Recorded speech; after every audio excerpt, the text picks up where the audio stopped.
lecture. Students, if you remember, last lecture we started with topic that is nothing but sources of history, right? Sources of history हमने जब start किया था, starting में हमने बताया था our history has been divided into 3 parts. एक बार recap ले लेते फटाफट, याद आ जाएगा last lecture क्या हुआ था. One is ancient, second one is medieval, and third one is क्या बताया था मैंने modern. If you remember, हमने एक और चीज बताया था, अगर याद रहेगा, एक और चीज हमने बताया था, दैट इज नथिंग बट, अगर याद रहेगा तो हमने एक और चीज किस चीज के बारे में बताया था, हमारी हिस्ट्री पढ़ने से पहले हमको सोर्सेस जानना बहुत जरूरी है. So there are 4 types of sources. One is, if you remember, written source, which we have already discussed. Second one is oral. Third one is audio visual, and fourth one is material. आज हम लोग oral and audio visual as well as material तीनों discuss कर देंगे, बहुत छोटा है. Okay students, if you remember, written sources में हम लोग ने कुछ टाइप्स पढ़े थे. रिटन सोर्सेस में क्या क्या आता है, एक सिंपल कोडिंग हमने दिया था, दैट इज पीने दिया पूरे घोड़ों को. क्या बताया था मैंने? पीने दिया पूरे घोड़ों को. वापस मैं जा रहा हूं, again I am repeating it, पीने दिया पूरे घोड़ों को. पीई फॉर मैंने बताया था पीरियोडिकल्स, याद रहेगा तो. एन फॉर मैंने बताया था न्यूज़पेपर. ई फॉर एनसाइक्लोपीडिया बताया था. डीआर फॉर डायरीज बताया था. GO for government gazette. DO for documents in archives. CO for correspondence. And पूरे घोड़ों को का PO for, if you remember, हमने बताया था postal stamps. And RE for क्या बताया था? Reference book. If you remember, हमने लास्ट लेक्चर में एक और चीज के बारे में बताया था स्टूडेंट्स, न्यूज़पेपर्स के बारे में. याद है मैंने बताया था newspaper was always considered as fourth pillar of democracy. याद रहेगा. इवन आफ्टर 1961 से लेके 2000 तक हमारे पास कोई भी और ऑप्शन नहीं था. हमारे कंट्री में सिर्फ एक ही चीज चलता था, newspaper. Even after internet coming into picture, फिर भी लोगों ने आज भी न्यूज़पेपर ही फॉलो कर रहे हैं. आज भी लोग न्यूज़पेपर ही पढ़ते हैं. सुनो, अभी एक इंपॉर्टेंट फिलिंग द ब्लैंक्स बताता हूं, ध्यान से सुनो. हर एक न्यूज़पेपर का रिकॉर्ड एक ऑर्गेनाइजेशन मेंटेन रखता है, जिसको हम लोग बोलते हैं PTI. What is PTI? PTI याद रखना, press trust of India. Again I am repeating it, PTI is nothing but press trust of India, जिनका काम ही है सारे न्यूज़पेपर्स का रिकॉर्ड्स मेंटेन करते. And it was formed in the year 1953. बस आपको दो चीज है. When was it formed? It was formed in the year 1953. And at the same time, PTI का मैंने आपको एक और चीज बताया था, full form, that is Press Trust of India. Again I am repeating, Press Trust of India कब form हुआ था? 1953. And it is nothing but it provides us with important sources of primary details of all important events. जो भी हमारे country में important events हुआ है, वो सारे चीजों का डिटेल्स हमको कौन देता है मालूम है? PTI, that is Press Trust of India. चलो, we'll proceed further. आज हम लोग एक और चीज के बारे में पढ़ेंगे, that is about postage stamps. Students, now the question arises, sir, postage stamp होता क्या है? अगर मैं आज से 30 साल पहले बोलूं ना, तो हमारे कंट्री में व्हाट्सएप का जमाना था नहीं, मैसेजेस का जमाना था नहीं. अगर मैं मोबाइल भी बोलूं तो 25 साल पहले अगर किसी से आप पूछोगे तो मोबाइल था. 1995 के बाद धीरे धीरे इंडिया में पॉपुलर होने लगा. एंड अल्टीमेटली 2005 के बाद लोगों के पास मोबाइल सबके पास आने लगा. बट वो टाइम अगर आप बोलोगे तो वो टाइम पे अगर कुछ भी अगर कम्युनिकेशन करना है तो एक चीज था, दैट इज फोन. बात वाला या तो ट्रिंग ट्रिंग ट्रिंग ट्रिंग घुमाना पड़ता था, और वही एक चीज था जहां पे हम एक मैसेज एक दूसरे को बता सकते थे. तो द क्वेश्चन अराइजेस स्टूडेंट्स, सबसे पहला चीज, sir what is postage stamp? Postage stamp का काम क्या है? पहले होता क्या था मालूम है स्टूडेंट्स? आज से 30 साल पहले, 40 साल पहले अगर मैं बोलूं, कोई भी इंफॉर्मेशन पास करना था ना, कोई भी इंफॉर्मेशन, तो लोग क्या लिखते थे मालूम है? लेटर्स लिखते थे, लेटर. एंड लेटर अगर हमको कोई और जगह पे भेजना है तो हमको उस पर पोस्टेज स्टैम्प स्टिक करना पड़ता था. Postage stamp. अभी पोस्टेज स्टैम्प क्या होता था? It is nothing but just a piece of paper. लेकिन वो पोस्टेज स्टैम्प्स में अलग अलग डिजाइन होते थे, अलग अलग वैरायटीज होते थे, अलग अलग इमेजेस होते थे, अलग अलग पिक्चर्स होते थे. वही पोस्टेज स्टैम्प के बारे में आज हम लोग पढ़ेगा. ध्यान से सुनो. Postage stamps does not reveal anything. वो कुछ बोलता नहीं है, but historians make them speak. Postage stamp क्या इंडिकेट, क्या इंफॉर्मेशन पास करना चाहते हैं, ये हमको किसके थ्रू मालूम पड़ेगा मालूम स्टूडेंट्स? ये हमको सिर्फ हिस्टोरियंस के थ्रू ही पता चलेगा. So again I am repeating my statement, postage stamp don't reveal anything, but who makes them speak? Historians make them speak. And postage stamp reveals us with changing times due to the variety and size of stamps, novelty in their subjects and color schemes. Now the question arises, sir, कौन से type का postage stamps था? I'll explain you. ध्यान से सुनो. सुन, मैंने क्या बोला था? आज से 30 साल पहले अगर लोगों को कुछ खबर पहुंचाना था तो लोग किसके थ्रू पहुंचाते थे? लेटर्स के थ्रू. एंड लेटर में they are supposed to stick what? Postage stamps, right? आज ऐसा है क्या? नहीं. आज हमको कुछ भी खबर पहुंचाना है ना, तुरंत मालूम पड़ गया, हम व्हाट्सएप भेज दिए, बराबर. लेट्स टेक एग्जांपल, एक इंस्टेंस बताता हूं. समझो, लेट्स टेक एग्जांपल. हमारे रिलेटिव्स रहते हैं कोलकाता में। कहां पे रहते हैं रिलेटिव्स? कोलकाता में। और हम रहते हैं किधर मालूम है? मुंबई। हम कहां रहते हैं? मुंबई। समझो आज से 30 साल पहले का सिनारियो। समझो कोलकाता में कोई रिलेटिव हमारा मर गया, टपक गया, समझो, बराबर। कोलकाता में अगर टपक गया तो नो डाउट उसको मुंबई के रिलेटिव को बताना पड़ेगा।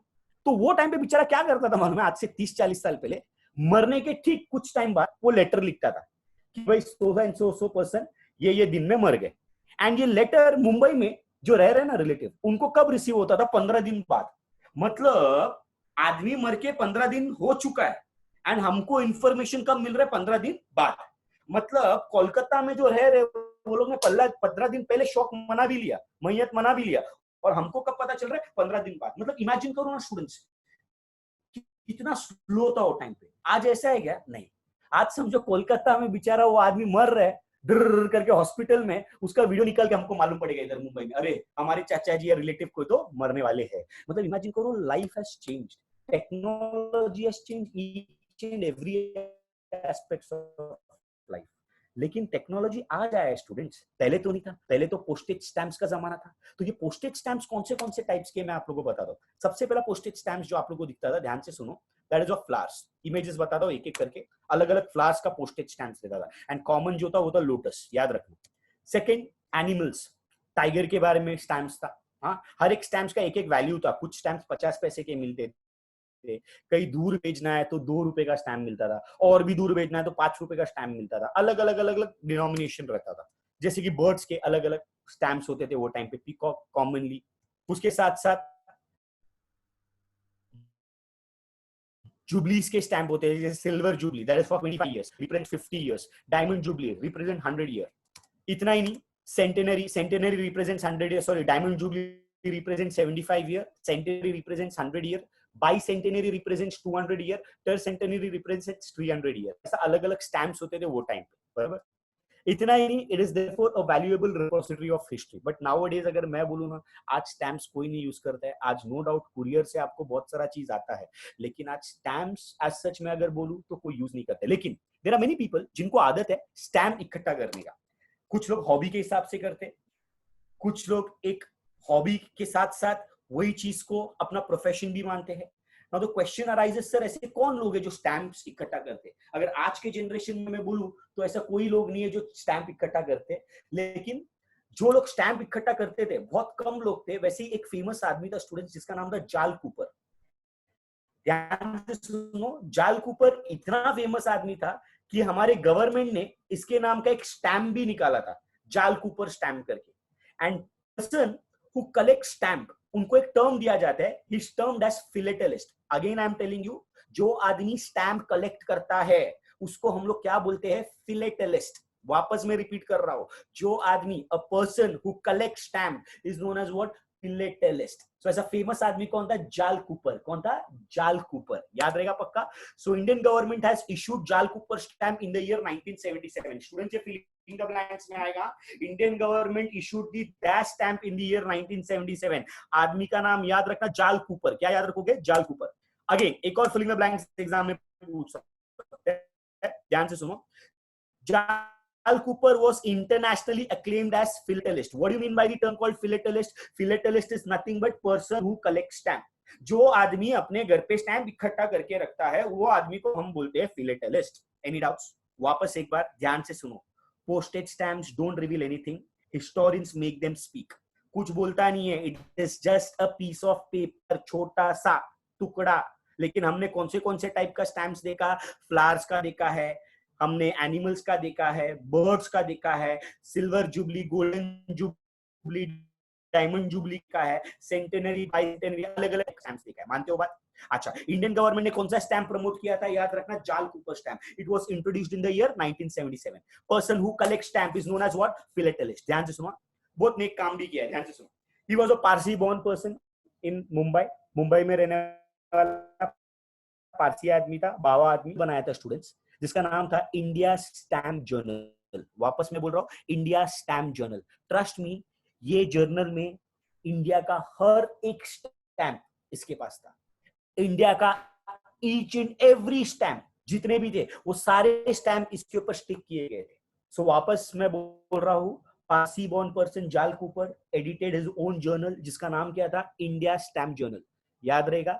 Government issued stamp in the name of Jal Cooper, याद रखो। Person who collect stamp is known as what, philatelist, याद रहेगा स्टूडेंट्स। उसके बाद आगे बढ़ते हैं हम लोग। He was the founder of first philatelic bureau in India, an office that collected stamps, याद रखो। ये 4 फिलिंग द ब्लैंक्स मैं आज पढ़ा रहा हूं, ध्यान से एग्जाम में आएगा।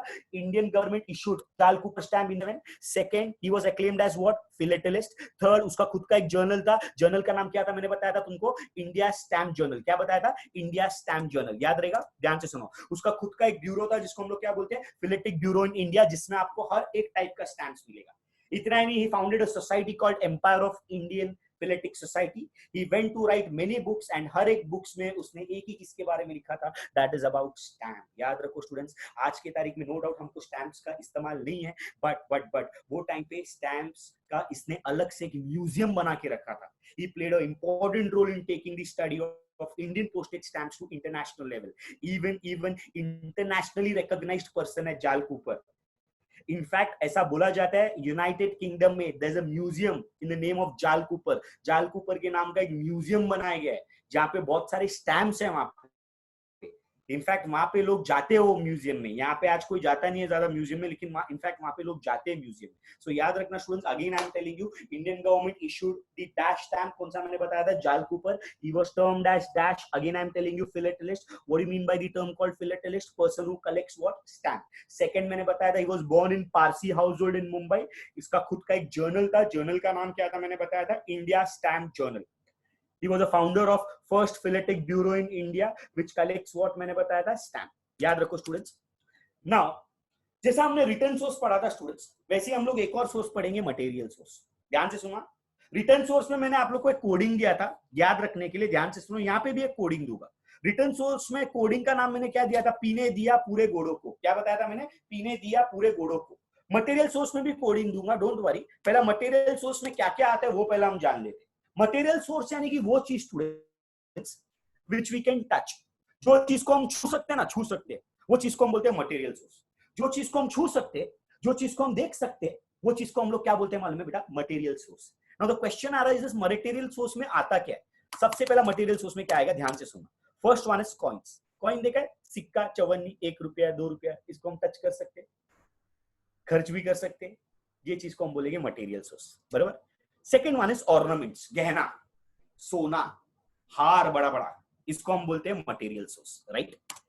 Next is places of worship, मंदिर, मस्जिद, मॉस्क, टेंपल, चर्च, इसको हम बोलते हैं places of worship. Museums, museums हम देखने जाते हैं। फेमस म्यूजियम में तुमको बताता हूं, वीटी स्टेशन जैसे उतरोगे ना, छत्रपति शिवाजी टर्मिनल म्यूजियम है, बड़ा सा म्यूजियम जहाँ पे अलग अलग अलग अलग अलग चीज रखा है उन्होंने, वहां पे हम जाके देख सकते हैं। जवाहरलाल नेहरू सेंटर, वहां पे भी एक बड़ा म्यूजियम है। बहुत सारा अलग अलग म्यूजियम्स है जहाँ पे हम देखने जाते हैं, जिसको हम लोग टर्म करते हैं मटेरियल सोर्स। इतना ही नहीं, थिंग्स इन डेली यूज, जो रोज की चीजें, वो टाइम पे जो यूज करते थे, बर्तन, बांडी, सुई, धागा, ये वो सब कुछ जो जमा करके रखा था, गांधी जी का चश्मा, धोती, ये स्टिक, हर एक चीज, ये सब चीज मटेरियल सोर्स हम बोल सकते हैं। क्लोथिंग, वो टाइम पे जो कपड़ा पहनते थे वो भी कुछ म्यूजियम्स में रखा गया है, उसको भी हम क्या बोलते हैं, मटेरियल सोर्स। रॉयल सील्स, बड़ा बड़ा बड़ा बड़ा सिक्का, जो वो टाइम पे ट्रेडिंग के लिए यूज किया जाता था। रॉयल सील्स या तो सिल्वर के बने होते थे, या तो कॉपर के बने होते थे, या तो गोल्ड। याद है ना, शिवाजी महाराज की हिस्ट्री में आपने पढ़ा था रॉयल सील्स के बारे में, और सील्स में हर एक राजा अपना फोटो छपवाता था, बराबर, सड़ा हुआ।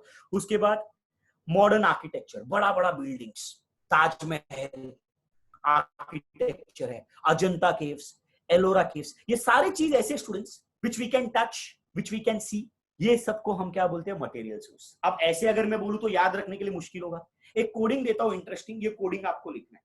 रिटर्न सोर्स में हमने कोडिंग दिया था, पीने दिया पूरे घोड़ों को, बराबर।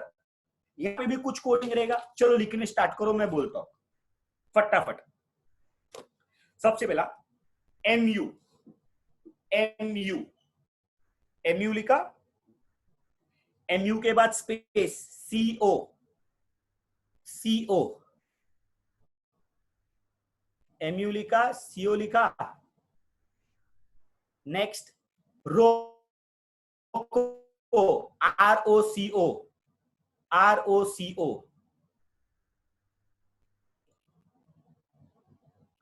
लिखा। उसके बाद वड़ा, WADA, WADA।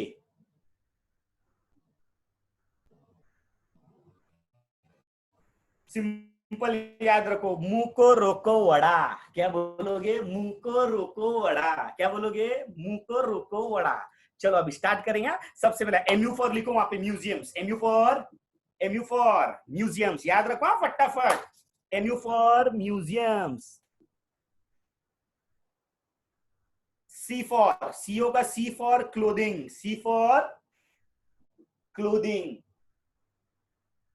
लिखा। CO है ना, O फॉर लिखो ऑर्नामेंट्स, O फॉर ऑर्नामेंट्स, लिखो ornaments.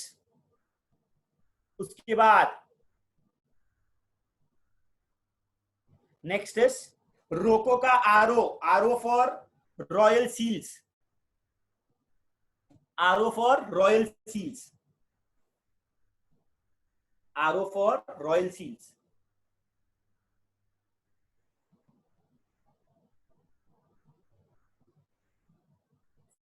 CO for coins, CO for coins.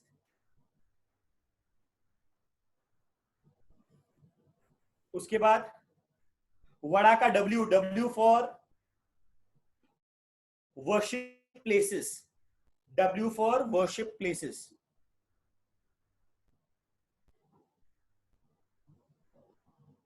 उसके बाद A फॉर वड़ा का A for architecture, A for architecture. Next last vada का DA दिख रहा है, DA for daily uses, DA for क्या बोलोगे? Daily uses.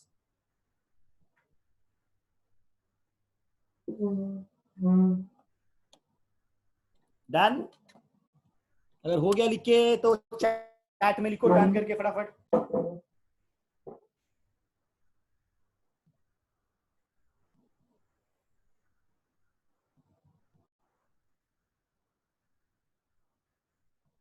सिंपल कोडिंग याद रखोगे, क्या रखोगे? मुंह को रोको वड़ा। क्या बोलोगे? मुंह को रोको वड़ा। अगेन एक बार रिपीट करते, बराबर? मैं रिपीट करता हूं, आप मन ही मन बोलो घर पे बैठ के। चलो, मुंह को रोको वड़ा। MU फॉर म्यूजियम, चलो बोलो मन में मन, MU for museum. C for क्या बताया था हमने? Clothing, C for clothing, C for clothing. Okay, O for क्या बताया था मैंने? Ornaments, O for ornaments. अच्छा, RO फॉर क्या बताया था बेटा? रॉयल सील्स, RO फॉर क्या बताया था? Royal seals. CO for coins, CO for coins. अच्छा, वड़ा का W फॉर क्या बताया था? Worship place, W for worship place. A for क्या बताया था? Architecture, A for architecture. And DA for क्या बताया था? Daily uses. क्या बताया था? Daily uses. अच्छा, कोडिंग के थ्रू याद रहेगा तुम लोग को, मुंह को रोको वड़ा, मुंह को रोको क्या बोलोगे? वड़ा। चलो देखते हैं अभी कितना याद है, जरा एक एक्टिविटी सॉल्व कर। एक्टिविटी सॉल्व करने से पहले वापस मैं आप लोगों को रिपीट करवा रहा हूं, वापस एक रिवीजन होगा, ध्यान से सुना। Postage stamp does not reveal anything. Who makes them speak? मैंने बोला था हिस्टोरियन, याद रहेगा पक्का। सेकंड, इफ यू रिमेंबर, मैंने बताया था अलग अलग वैरायटी है पोस्टेज स्टैम्प्स का। फ्लावर्स है, बर्ड्स है, एनिमल्स है। इसको हम थीम भी बोल सकते हैं, अलग अलग वैरायटी भी बोल सकते हैं, बराबर। इसके साथ साथ इफ यू रिमेंबर, मैंने तुम लोग को एक और फेमस पर्सनालिटी के बारे में बताया था। नाम क्या था? मैंने बोला जाल कूपर। किसके ऊपर? जाल कूपर। जाल कूपर कौन से ईयर में उसका स्टैम्प रिकॉग्नाइज किया था, डाला गया था? 1977। It was issued in the year 1977, याद रहेगा। चलो एक्टिविटी करते, चलो फटाफट। चलो, दिख रहा है जाल कूपर स्टैम्प? क्वेश्चंस आएंगे, क्वेश्चन का आंसर तुमको लिखना है। फर्स्ट क्वेश्चन मैं बता रहा हूं, identify the person in the picture. लिखो आंसर खुद से, चैट बॉक्स में फटाफट आंसर आना चाहिए। बाकी सब एक दूसरे का देख के लिख रहे हैं। कौन है जाल को? नाम बेटा तुमने रखा है, जाल कूपर। कल Cooper. Done done done done done, क्या बात है, सबको आ दे, सबको आ दे। Good good good good. अच्छा, नेक्स्ट है, next question. What was his profession? क्या था बेटा?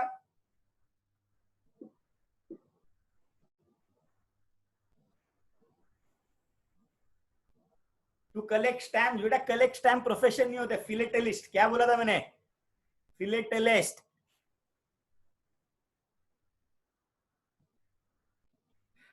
आज देखते आगे, which journal did he edit?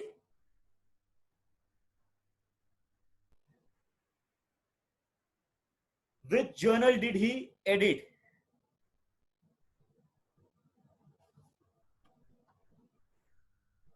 कौन सा है? India stamp journal.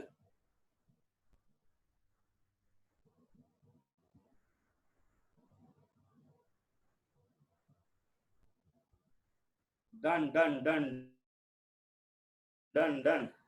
अच्छा, name any one organisation founded by him.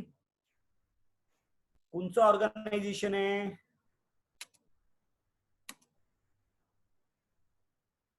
जल्दी जल्दी जल्दी।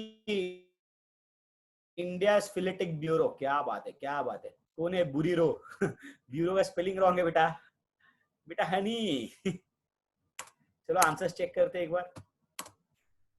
आंसर्स, पहला वाला कौन सा? Identify the person in the picture. Jal Cooper सबसे ऊपर। Second one, what was his profession? क्या बताया था मैंने? Philatelist. Philatelist means person who collects stamp.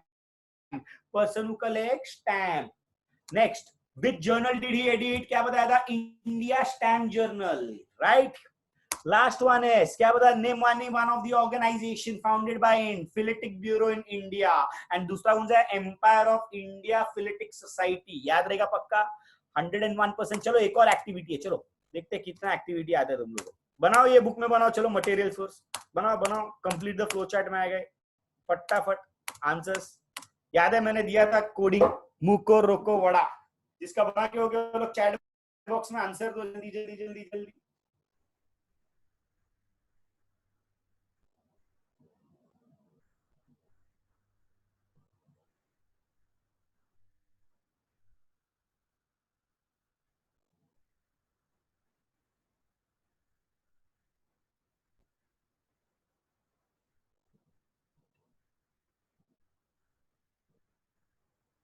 सब आंसर्स लिखो, आंसर्स। क्या बात है, क्या बात। ये कौन है? गब्बर जी जी जी बी बी आर। अरे वाह, साइदाम रेनी डिसूजा कौन है? सब स्कॉलर बच्चे एकदम, सब समझा। चलो लास्ट एक्टिविटी, फटाफट फटाफट लास्ट एक्टिविटी। चलो देखते हैं कितना बात है। Themes of postage stamps. Themes of postage stamps. चलो चलो चलो चलो आंसर दो। चार थीम बताओ, चार थीम।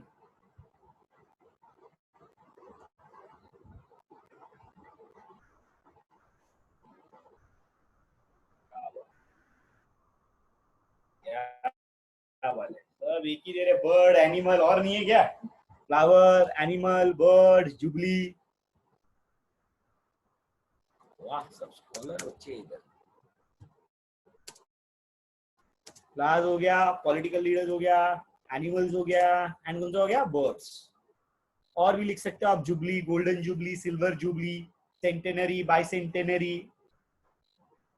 समझे? चलो आगे बढ़ते। लास्ट पार्ट, थोड़ा टाइम है अपना, वैसे भी टाइम लेट स्टार्ट हो गया, थोड़ा ज्यादा पढ़ लेते, कुछ प्रॉब्लम नहीं है कि नहीं। तो चलो कंसेप्ट पढ़ा लूंगा हमारा। सबसे पहला मटेरियल सोर्स स्टार्ट करने से पहले पोस्टेज स्टैम्प्स के बारे में बताया था, फेमस पर्सनालिटी के बारे में जिसका नाम क्या था? मैंने बोला था जाल कूपर, राइट। जाल कूपर के साथ साथ, जाल कूपर के साथ साथ इफ यू रिमेंबर, हमने एक और चीज के बारे में बोला था। 1977 में इशू हुआ था stamp. At the same time person who collect stamp, उसको हम लोग ने क्या नाम दिया था? फिलेटेलिस्ट। फिलेटेलिस्ट के साथ साथ if you remember, postage stamps अलग अलग टाइप का स्टैम्प्स होते हैं। Flower, bird, animal, at the same time jubilee, silver, golden, diamond, centenary, bicentenary, अलग अलग चीजों के। फिर रिमेंबर हम लोग उसके बाद मटेरियल सोर्स के बारे में पढ़ा था। मटेरियल सोर्स में हमने सिंपल कोडिंग दिया था, मुको रोको पढ़ा। उसमें से हम लोग एक कंसेप्ट अभी पढ़ेंगे जिसके बारे में कॉइन्स। कॉइन्स मतलब सुना रहेगा आपने, सिक्का जिसको बोलते हैं। पहले कॉइन्स कुछ ऐसे मिलता था, अलग अलग किंग का फोटो, वॉरियर्स का फोटो, ऐसे टाइप्स का कॉइन्स आता था वो टाइम पे, शिवाजी महाराज के टाइम पे, औरंगजेब के टाइम पे, कनिष्क किंग के टाइम पे, अलग अलग टाइप का कॉइन्स होता था, बराबर। अब अगर तुमने देखा रहेगा तो कॉइन सिर्फ 4 ही टाइप का है। 1 रुपये का कॉइन है, 2 रुपये का कॉइन है, 5 रुपये का कॉइन है और 10 रुपये का कॉइन। आज एक तुमको मैं इंफॉर्मेशन देता हूँ, ध्यान से सुनो। हमारी कंट्री में नोट्स प्रिंट कौन करता है मालूम है? It is been printed by reserve bank of India. Again I am telling you, हमारे यहाँ पे नोट प्रिंट कौन करता है मालूम है? It is been printed by reserve bank of India, right? At the same time it has its headquarter in Mumbai. Mumbai में आप किधर भी जाओगे ना, मुंबई में अगर आप जाओगे ना, मुंबई में आपको एक जगह बताता हूं मैं, वीटी स्टेशन उतरो, टैक्सी वाले को बोलो आरबीआई जाना है, आरबीआई तक लेके जाएगा, लेकिन गेट के अंदर किसी को एंट्री नहीं है। गन पॉइंट लेके 2 आदमी खड़े रहते हैं, गलती से गेट के अंदर घुसने का कोशिश किया ना, गोली उड़ा देगा। तो याद रखना, जाने का कोशिश मत करो, गेट देख के मजा लो और वापस आ जाओ। पर याद रखो, कोई पूछा हु प्रिंट्स नोट हमारे यहाँ पे, याद रखना रिजर्व बैंक ऑफ इंडिया। इसके अलावा हमारे यहाँ पे कॉइन्स मिंट कौन करता है मालूम है? ये तुम्हारे टेक्स्ट बुक में नहीं दिया है। It is been minted by central government of India. Central government का काम है कॉइन मिंट करने का, and reserve bank of India का काम है नोट्स को प्रिंट करने का। याद रखना। आगे एक और चीज बता रहा हूं मैं, ध्यान से सुनो। हमारे कंट्री में बहुत सारा अलग अलग टाइप का कॉइन्स आया है। 1950 से लेके मैं 2020 तक बोलूं तो बहुत अलग अलग टाइप का कॉइन्स आया है। कुछ कॉइन्स जब पहले आते थे ना, उसमें ये कॉइन्स में लोग अलग अलग इमेजेस बनाते थे। पॉपुलेशन का कभी इमेजेस बताया, भगवान का कोई इमेजेस डाला ये लोग ने, कोई पॉलिटिकल लीडर का इमेज डाला, कोई ग्रेट लेजेंड्स लोग का इमेज डाला ये लोग ने। वो टाइम पे वैसे कॉइन्स आता था, लेकिन अभी सारे कॉइन्स बंद कर दिए वो टाइप के, अभी सिर्फ प्लेन कॉइन्स आते हैं। चलो तुम्हारा एक जनरल नॉलेज के लिए एक बात बता रहा हूँ स्टूडेंट्स, हमारे यहाँ पे 10 रुपीज का डॉलर है, देखा रहेगा तुमने, बराबर? ये जो 10 रुपीज का डॉलर है ना हमारे यहाँ पे, ये डॉलर, ये तो चलो पुराना कॉइन है, लेकिन हमारे कंट्री में 10 रुपीज का जो कॉइन आता है ना, डॉलर आता है, ये डॉलर हमारे इंडिया में नहीं बनते स्टूडेंट्स। ये हमको किधर से बन के आते मालूम स्टूडेंट्स? ऑस्ट्रेलिया से बन के आते हैं। हम ऑस्ट्रेलिया से इंपोर्ट करते 10 रुपीज का डॉलर, एंड इंडिया में वो डॉलर्स को हम सर्कुलेट करते हैं। याद रखना है, तुम्हारे जनरल नॉलेज के लिए बता रहा हूँ। उसके अलावा सिर्फ एक चीज याद रखना, हु प्रिंट द नोट्स, याद रखना reserve bank of India. Headquarter किधर है मैंने बताया, again I am telling you, headquarter किधर है? मुंबई में है। ठीक है, तो आज के लिए हम यहाँ पे स्टॉप करते हैं। ठीक है, next lecture will complete with this chapter. Okay, Shashikant sir